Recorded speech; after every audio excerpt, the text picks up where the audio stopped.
जिस नारी को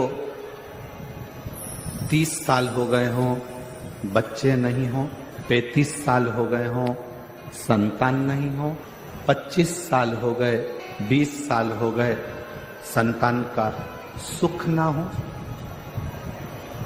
और डॉक्टर ने कह दिया कि कोई बहुत बड़ी बीमारी किसी व्यक्ति को है, रोग बड़ा, बीमारी बड़ी, और उस बीमारी का कोई हल, उस रोग का कोई हल नहीं दिख रहा, कोई हल नजर ना आता।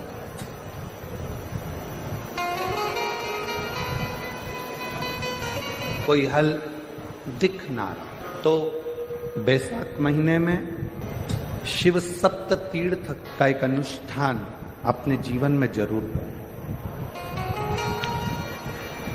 मट्टी के पात्र में जल भरना, और मट्टी के पात्र में जल भरकर प्रतिदिन रोज 7 दिन का ये नियम होता है सप्ततीर्थ। बस विराम जो है उसका प्रदोष के दिन होना चाहिए। और बैसाख के महीने में जब आप सप्ततीर्थ का अनुष्ठान करें, 1 घड़ा जल का रोज भरें प्रतिदिन,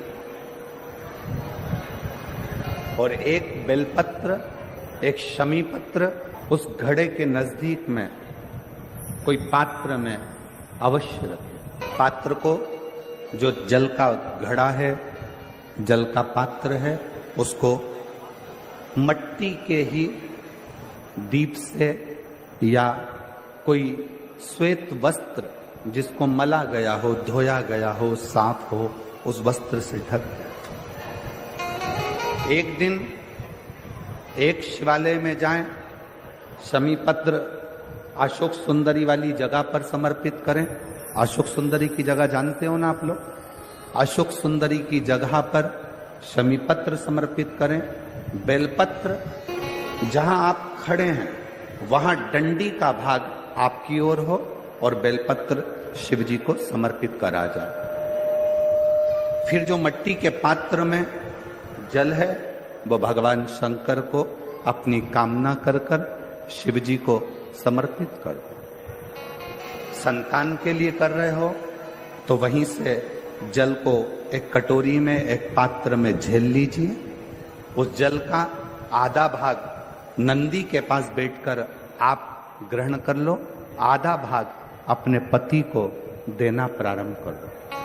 कोई रोग के लिए कर रहे हो, किसी बीमारी के लिए कर रहे हो, तो वो जल आप अपने घर की देहली में प्रवेश करने के पहले अपने मुख में उसको ग्रहण कर लो।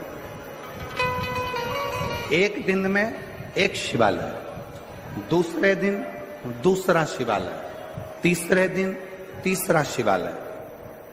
अगर अपने नगर में, अपने गांव में, अपने क्षेत्र में 7 शंकर के मंदिर नहीं हो, यदि अपने गांव में, अपने नगर में, अपने क्षेत्र में 7 शंकर के शिवालय नहीं हो, तो मिट्टी का शिवलिंग बनाकर उस पे चढ़ा, पर रोज एक शिवालय अलग होना चाहिए प्रतिदिन। प्रदोष के दिन जब आप इस सप्ततीर्थ का विराम करेंगे, उस समय पर जल, जब प्रदोष काल आए, प्रदोष काल का जब समय हो जल चढ़ाओ सुबह, पर प्रदोष काल का जब समय हो उस जल का पान उस प्रदोष काल में कर लेना।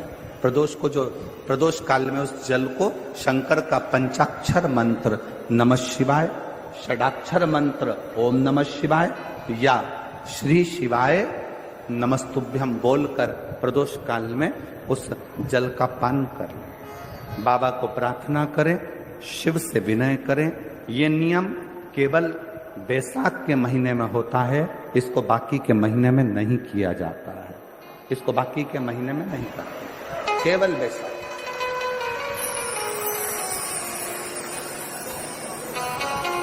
शिव सप्त तीर्थ का जो नियम है वो अपने जीवन में धारण करें।